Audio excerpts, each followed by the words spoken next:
तो हेलो दोस्तों, स्वागत है फिर आज आपका मेरे एक छोटे मिनी व्लॉग में। और मैं आज अपने खेत पे, और खेत पे आने के बाद ये देखते हैं कि हमने सोयाबीन ढाक रखी थी। ये पानी की वजह से ढाक रखी थी, और जो बच्ची कुची थी वो है, देख सकते हैं आप। अभी इसको हम निकाल कर धूप के लिए लगाएंगे, थोड़ी थोड़ी करेंगे, देख सकते हैं।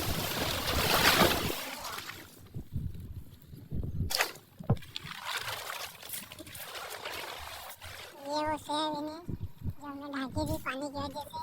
क्या है, सुबह हो गई है, धूप के लिए इसको डालेंगे। सूखने के बाद, अच्छे होने के बाद इसको मशीन में निकालेंगे।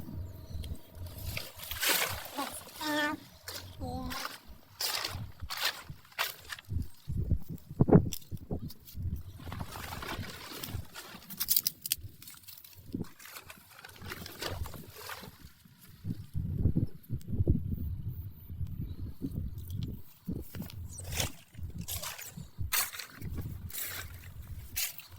मिलते हैं अगले न्यू व्लॉग में। तब तक के लिए